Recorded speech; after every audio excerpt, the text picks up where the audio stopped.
بسم الله الرحمن الرحيم.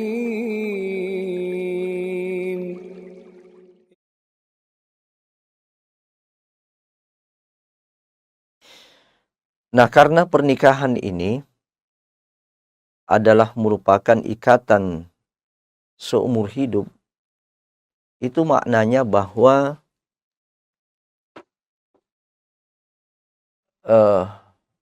kita akan menjalani sebuah kehidupan dalam masa yang panjang. Kita akan mengalami sebuah kehidupan ya dalam masa yang panjang dengan orang yang sama, dengan suami yang sama, dengan istri yang sama. Nah, menjalani satu kehidupan yang kita tidak tahu kapan berakhir, ini memerlukan seni, memerlukan kiat untuk menciptakan keindahan. Kenapa? Sebab jika kita tidak pandai untuk menciptakan keindahan di dalam kehidupan berumah tangga itu, maka yang akan terjadi adalah kebosanan. Yang akan terjadi adalah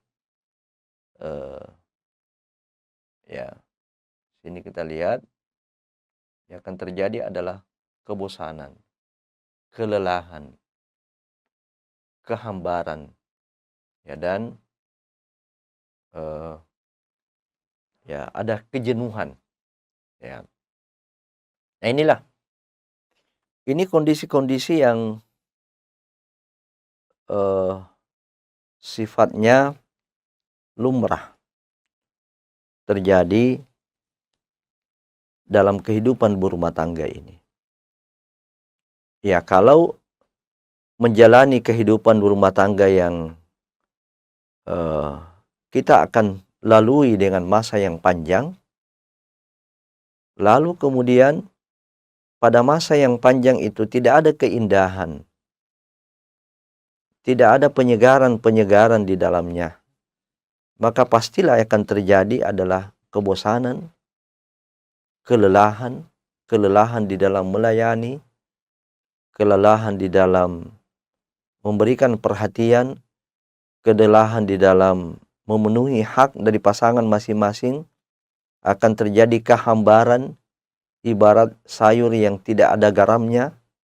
Pernikahan yang kita lalui hanya di awalnya saja kita merasakan manisnya. Tapi ketika terus bertambah usia pernikahan itu, terjadilah kehambaran dan tidak mustahil terjadi kejenuhan. Nah, semua kondisi-kondisi yang kita sebutkan ini, kalau tidak diatasi, maka tidak mustahil ikatan yang kita bangun sebelumnya, bahkan mungkin dengan susah payah, sebab ada puisi juga yang mengatakan, gunung akan kudaki dan lautan akan kuseberangi untuk menemukan dan mendapatkan dikau yang saya cintai. Itu menunjukkan apa? Akan bersusah payah untuk kita mendapatkan pasangan itu.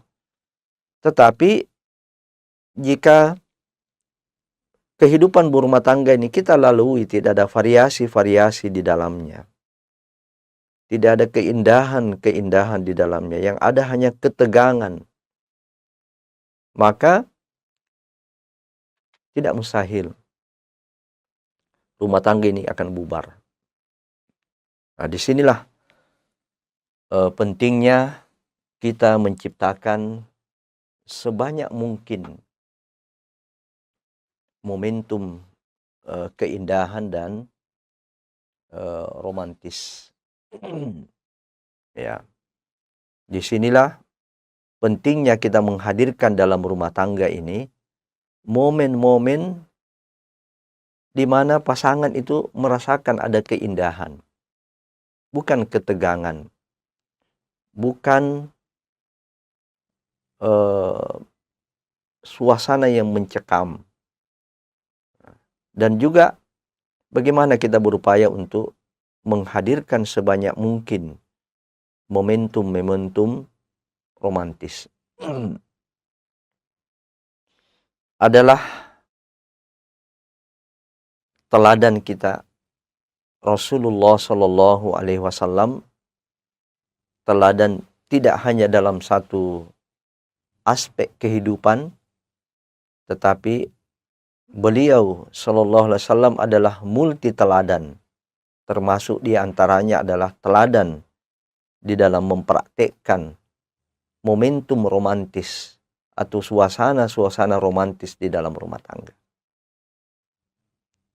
Jika kita membaca hadis-hadis yang berkaitan dengan kehidupan rumah tangga Rasulullah Shallallahu Alaihi Wasallam, di situ kita menemukan beliau dengan istrinya kadang-kadang saling menyuapi. Beliau dengan istrinya kadang-kadang tidur di atas paha istrinya. Beliau kadang-kadang disisir oleh istrinya. Bahkan mungkin ada momentum yang belum pernah kita lakukan sebagai pasangan suami istri, di mana hal tersebut kita lakukan sesuai dengan tuntunan syar'i, yaitu mandi bersama. Mungkin hampir di antara sekian banyak pasangan tidak pernah melakukan momentum yang romantis ini. Ada saja di antara mereka yang melakukan hal ini, tetapi bertentangan dengan syariat. Dilakukan di hotel-hotel, dilakukan di tempat-tempat tertentu, yang kesemuanya itu adalah merupakan hubungan yang haram, hubungan yang mendatangkan dosa, hubungan yang sesungguhnya adalah bangunan pertama dari sebuah keluarga yang kemudian bangunan itu akan hancur lebur.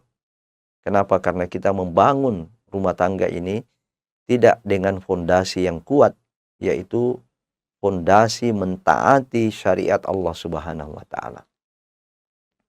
Ini ada di dalam kehidupan rumah tangga Rasulullah Sallallahu Alaihi Wasallam. Mandi bersama, ya, bercengkrama bersama, berlomba, berlari, berolahraga bersama dengan istrinya. Ini menunjukkan kepada kita bahwa salah satu di antara sunnah Nabi Shallallahu Alaihi Wasallam di dalam berkeluarga adalah menghadirkan momentum romantis, menghadirkan momentum-momentum yang bisa dikenang, yang bisa mengusir kepenatan, yang bisa menggaramkan sayur yang kita buat, yang bisa menyegarkan kembali suasana yang bisa saja sewaktu-waktu terjadi kejenuhan di dalam berumah tangga, atau terjadi ketegangan di dalam berumah tangga. Baik, kita akan melihat lebih detail apa pentingnya menghadirkan momentum romantis ini. Apa pentingnya kita menghadirkan momentum romantis? Baik, saya akan menjawab pertanyaan ini dengan menjelaskan terlebih dahulu 5 tahap hidup berumah tangga. Setiap rumah tangga pasti akan melalui ini, 5 tahapan ini. Rumah tangga siapapun. Ya, hanya dari 5 tahapan ini, ya ada yang baru pada tahapan yang pertama sudah jatuh. Jadi kita ibaratkan 5 tahapan ini adalah tangga. Ya, kita ibaratkan, ya mohon maaf kita ambil ini. Ya, kita ibaratkan 5 tahapan ini adalah ibarat tangga. Tangga pertama di sini. Ini tangga kedua. 3 dan ini ada tangga kelima. Ya. Jadi rumah tangga yang usianya sekitar 20 tahun ke atas itu sudah melalui semua ini tangga-tangga ini. Sudah melalui tahapan-tahapan ini. Namun ada saja rumah tangga baru saja dia lalui tahapan pertama atau tangga pertama, untuk naik di tangga kedua, di sini sudah jatuh. Ya, jadi untuk sampai kepada tangga yang kelima, sampai pada tangga yang kelima, inilah yang kemudian nanti disebut dengan wonderful love, wonderful family. Ya, tangga kelima ini. Ini kita harus berjuang melalui tangga-tangga ini. Kita harus berjuang melalui tangga-tangga ini. Ya, mari coba kita lihat. Ya, coba kita lihat tahapan-tahapan tersebut.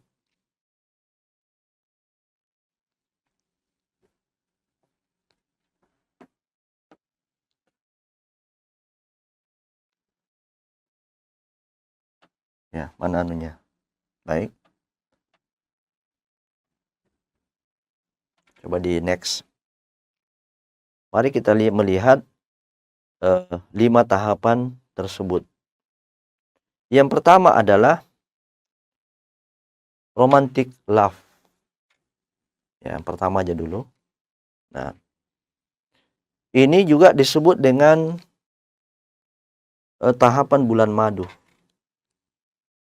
Ini juga disebut dengan tahapan bulan madu. Ya. Jadi tahapan di awal-awal pernikahan. Ya. Di dalam surat Rum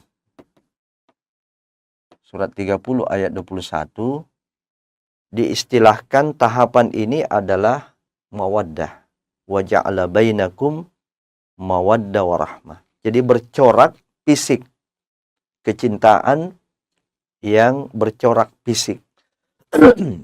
Ya, kecintaan yang dibangun oleh hal-hal yang sifatnya fisik, kecantikan,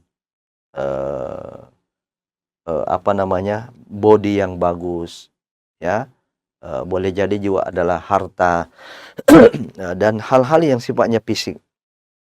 Nah, pada tahapan ini ada gelora cinta yang menggebu-gebu, selalu ingin bersama, tidak mau terpisah, kemana-mana selalu mau bersama. Ya. Inilah tahapan yang disebut dengan romantic love, tahapan bulan madu. Ya, namanya bulan madu, ya kira-kira masanya 1 bulan atau 2 bulan.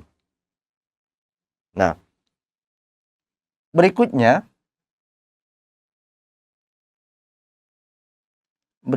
adalah tahapan, mari kita lihat, coba di next dulu. Nah, kita hapus ini. Ya, disappointment or distress. Jadi tahap ada kesulitan, ada kesusahan. Ya, jadi pada tahapan ini pasangan suami istri cenderung mulai terjadi penurunan romantisme. Ya. Kenapa? Karena sudah melihat realitas hidup yang sesungguhnya. Jadi kalau di awal pernikahan yang dilihat oleh masing-masing pasangan itu adalah kecantikan, keindahan, kebaikan, melulu kebaikan dan keindahan. Ya, namun pada tahapan berikutnya boleh jadi di bulan ketiga, di bulan keempat, di tahun kedua itu sudah mulai terjadi adanya penurunan. Ini yang saya istilahkan tadi ini tangga. Ada yang oke di sini, di tangga pertama ini oke, tapi dia naik ke tangga kedua di sini sudah mulai mengalami masalah. Nah, sudah mulai cenderung terjadi penurunan. Kenapa? Karena sudah kelihatan realitas hidup yang sesungguhnya. Nah, apa yang dia hadapi di dalam pernikahan itu sudah mulai kelihatan. Bekalnya sudah habis. Apalagi kalau sudah habis untuk pesta. Sudah tidak ada lagi perbekalan untuk melanjutkan roda rumah tangga itu. Demikian juga sudah mulai kelihatan aslinya. Jadi pasangan suami istri ini sudah kelihatan, oh istri saya ini aslinya begini. Ya, istri saya ini aslinya pelit. Istri saya ini aslinya suka marah. Sudah mulai kelihatan itu. Suami saya ini aslinya juga kikir. Ya, suami saya ini aslinya ego. Ya, egois. Jadi sudah mulai muncul rasa marah, rasa kecewa, ego. Ya, sudah ada kecenderungan tidak lagi cenderung untuk selalu bersama-sama. Sudah mulai muncul kecenderungan individualistik. Nah, bagi yang bisa melalui ini, yang bisa mengelola tahapan ini, maka dia akan naik kepada tahapan berikutnya. Ya, coba di next. Ya, dia akan naik pada tahapan berikutnya. Kita hapus dulu ini. Apa itu? Knowledge and awareness. Ya, jadi pengetahuan dan kesadaran. Ya, di sini sudah rumah tangga ini akan masuk pada fase kecenderungan rumah tangga itu, pasangan itu sudah mulai bercorak dewasa. Ya, sudah mulai dewasa. Kenapa? Kedewasaan ini dibangun oleh adanya perenungan, adanya kesadaran. Coba di next lagi. Ya, jadi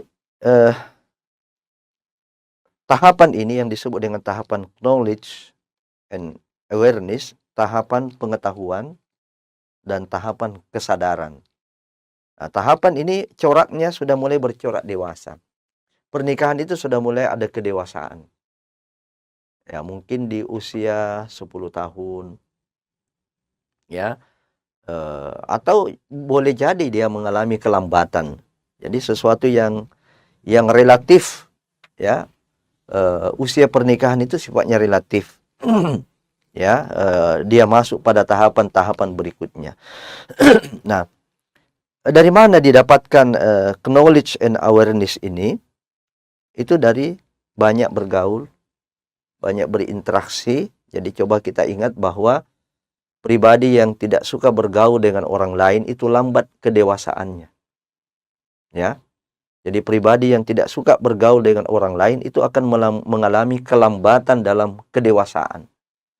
Nah, salah satu di antara hikmah positif, ya, kita tidak mengenyampingkan juga adanya hikmah negatif dari pergaulan itu adalah kedewasaan. Kita banyak bergaul dengan karakter orang lain. Kita juga banyak bergaul yang maknanya adalah menyesuaikan sifat perilaku kita dengan orang lain. Ya, bagaimana orang lain menyenangi kita, bagaimana orang lain merasa nyaman dengan kita. Itu terjadi ketika banyak bergaul. Ya, banyak belajar, mengikuti pelatihan-pelatihan, mengikuti daurah-daurah, mengikuti kajian-kajian parenting. Inilah yang melahirkan pengetahuan dan kesadaran. Diskusi-diskusi, seminar-seminar dan sebagainya. Nah, ini tahapan yang ketiga, sudah mulai bercorak dewasa. Artinya eh, fondasi dan benteng-benteng rumah tangga ini sudah mulai masuk pada tahapan kuat, ya, tahapan penguatan. Baik, kita masuk pada tahapan yang keempat. Fase yang keempat, ini fase transformation, ya, fase transformasi, ya, dari tahapan-tahapan sebelumnya. Di sini sudah coraknya adalah corak kematangan hubungan.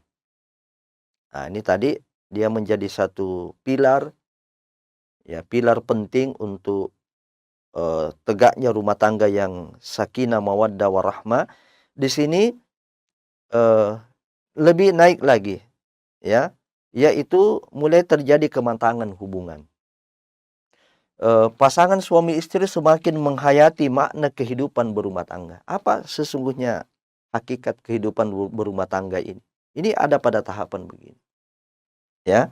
Sudah mulai kita ada muncul kesadaran bahwa sesungguhnya rumah tangga kita ini adalah miniatur surga, ya. Rumah tangga ini adalah ya, istilahnya ya, apa itu ya, ketika ada sebuah rencana bangunan, ya, kayak market apa, ya. Jadi miniatur, ya, miniatur surga. Ya, rumah ini adalah ibarat miniatur surga yang di dalamnya kita mendapatkan kenikmatan-kenikmatan. Kita tidak akan dapatkan kenikmatan-kenikmatan itu di luar. Kita tidak akan dapatkan kenikmatan-kenikmatan itu dengan wanita yang lain, dengan laki-laki yang lain. Adapun kenikmatan yang menggoda kita itu adalah kenikmatan yang sifatnya semu. Tapi kenikmatan yang hakiki itu ada pada istri kita, ada pada suami kita, ada pada anak-anak kita. Di sini yang dimaksud dengan fase transformasi, yaitu fase kematangan, ya. Tumbuh penghormatan, pemuliaan yang tulus kepada pasangan. Sudah kita berhasil mengelola emosi kita, ya, kita sudah melihat di mana titik-titik kebaikan daripada pasangan kita, ya. Kemudian kelemahan-kelemahan dan kekurangannya itu kita tidak lagi expose, ya, kita tidak lagi menjadikan ia sebagai bahan untuk memojokkan pasangan kita. Ini tahapan transformation. Dan yang kelima,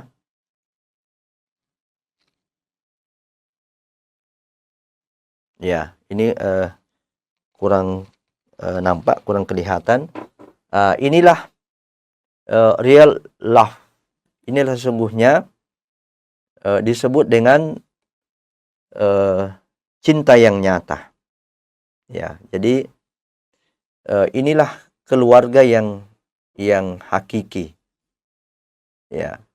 Inilah real love, ya. Cinta yang hakiki itu ada di tahapan kelima.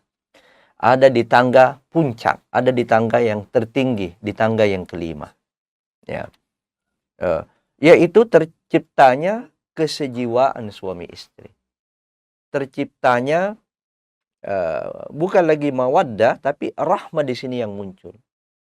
Nah, ini dialami oleh pasangan yang sudah melalui 4 tahapan ini. Boleh jadi dia di usia pernikahan 20 tahun ke atas, ya.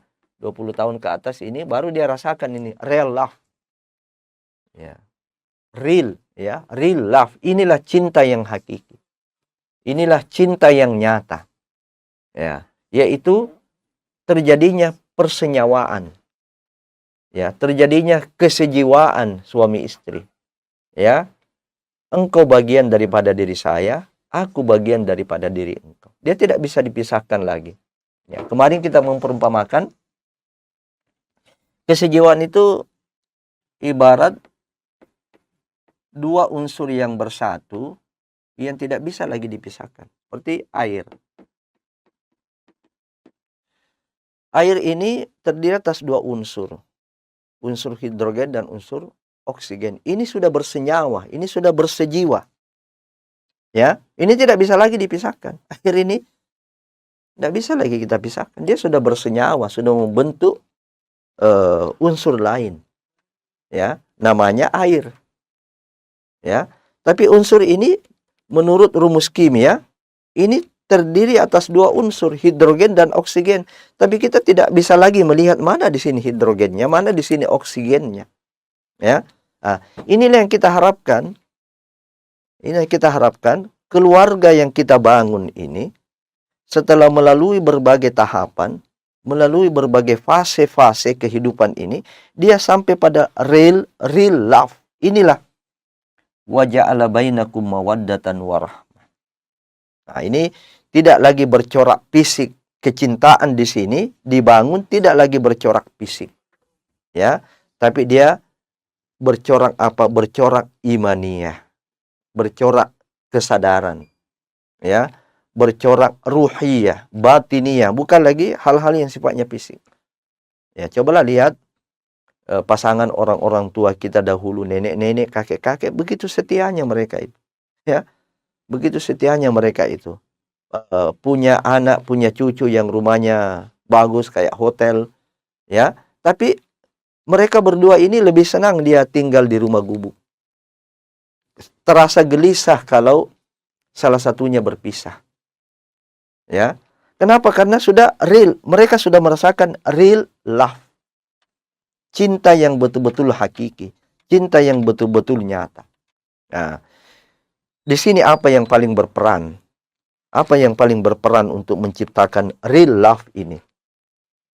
Sinilah keimanan. Disinilah ilmu. Disinilah amal. Jadi kalau saya simpulkan, iman untuk menciptakan real love ini, iman, ilmu,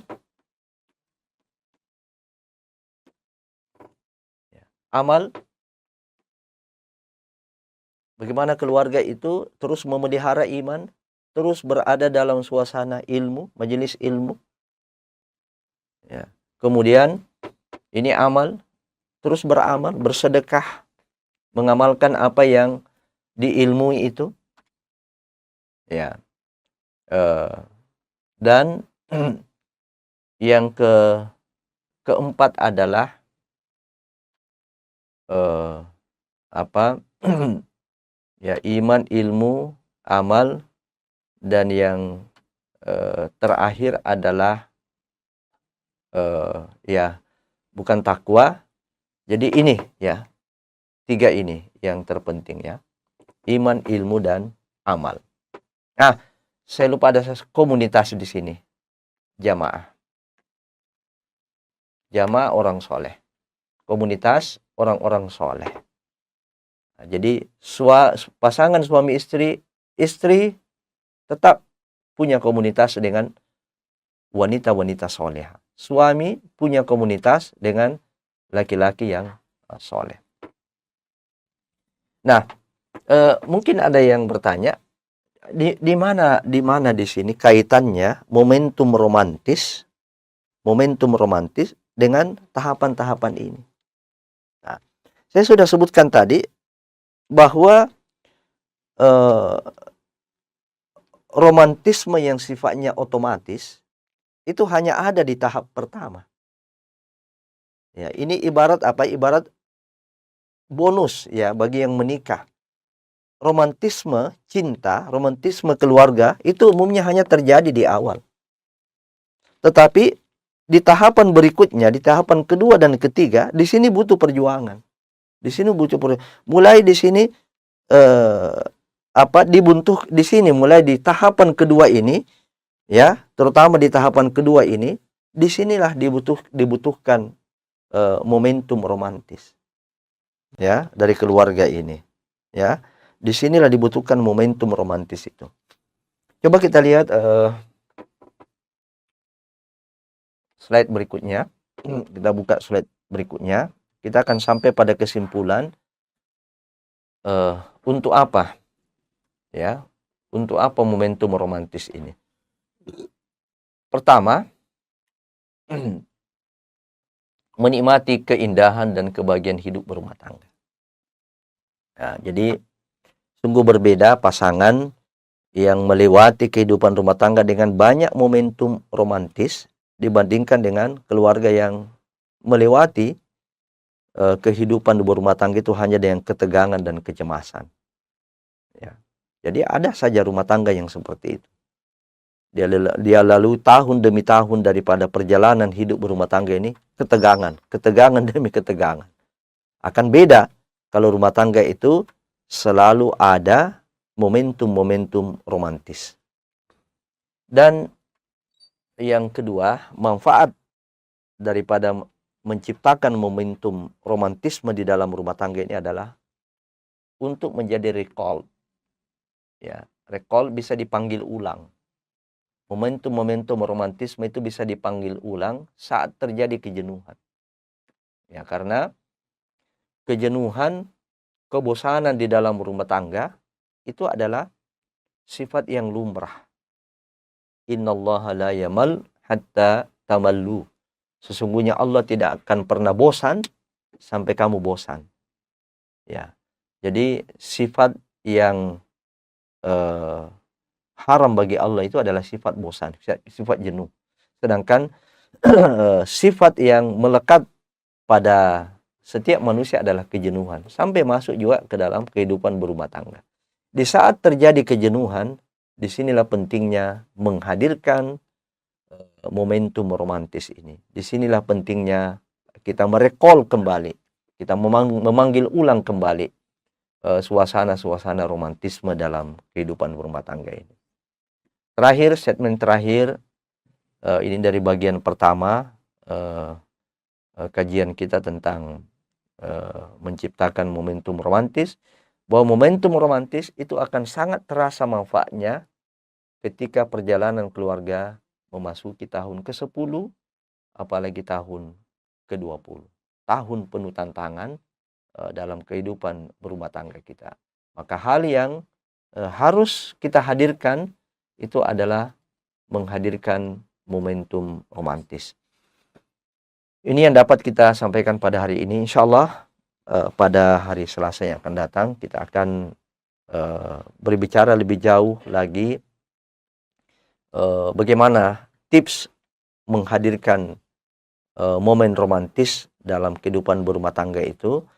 Kemudian apa yang menjadi penghalang seorang suami kadang-kadang tidak romantis lagi, hanya di awal-awal pernikahan. Demikian juga apa yang menjadi penghalang bagi istri. Suasana romantis itu tidak bisa dihidupkan kembali dalam kehidupan rumah tangga. Silakan bagi pemirsa yang ingin bertanya, sudah ada pertanyaan yang masuk, silakan untuk dibacakan. Ya, bismillah. Baik, kepada pemirsa yang ingin bertanya silakan diketik di kolom komentar, ketik nama, provinsi, dan pertanyaannya. Sudah ada satu yang masuk, Ustaz, dari Ibu Fitrah Fana. Afwan Ustaz, apakah ada rentang usia ideal bagi seseorang untuk menikah agar rumah tangganya bisa lebih mudah dijalani atau tidak rentan? Ya. Kalau menurut syariat, usia balik. Ya, usia balik laki-laki dan perempuan. Ya. Kalau umumnya usia balik bagi laki-laki itu 15 tahun. Perempuan bisa lebih cepat dari itu. Bisa 12 tahun sudah balik. Namun wallahu alam terciptanya mulai kedewasaan di dalam berumah tangga itu di usia-usia katakanlah kalau perempuan itu di usia SMA paling cepat. Ya, kemudian laki-laki di usia-usia perkuliahan. Ya. Kenapa? Sebab kedewasaan ini berbanding lurus dengan pergaulan, berbanding lurus dengan ilmu. Ya. Jadi ada dua faktor utama yang membentuk kedewasaan itu. Yang pertama adalah faktor pergaulan, Yang kedua adalah faktor ilmu. Ya. Termasuk usia. Jadi pertambahan usia itu semestinya juga makin mendewasakan. Pertambahan usia itu semestinya juga makin mendewasakan seseorang. Nah, makanya satu hal yang ajaib dan mengherankan kita, kalau ada orang yang sudah usianya sudah 30 tahun kok pemikirannya masih kanak-kanak. Ya, tindakannya juga masih kanak-kanak. Itu ada kelainan. Orang yang seperti ada kelainan. Nah, yang kedua tadi ilmu itu makin banyak dia menempa ilmu, menuntut ilmu. Ya, terutama ilmu tentang kehidupan ini, ilmu tentang ini juga yang akan mempengaruhi kedewasaannya. Ya, dan yang ketiga tadi adalah faktor pergaulan. Ya, pergaulan, kita banyak berinteraksi dengan orang lain. Di situ kita akan belajar karakter. Di situ kita akan belajar bagaimana hendaknya perilaku kita agar orang lain merasa nyaman, merasa aman dengan kita. Nah, seperti itu, Bu. Jadi kalau saya pribadi, bagi anak-anak saya, kalau dia perempuan, ya, dia perempuan itu semestinya dia sudah kuliah, ya, sudah makin dewasa, ya, karena kalau anak-anak SMA itu umumnya usia-usia SMA umumnya masih labil, emosinya juga masih tinggi, kemudian masih butuh pengalaman, ya, masih bersifat kekanak-kanakan. Nah, kalau dia sudah mulai kuliah, ya, dia di usia-usia kuliah, apalagi di akhir-akhir perkuliahan itu sudah mulai tercipta kedewasaan itu.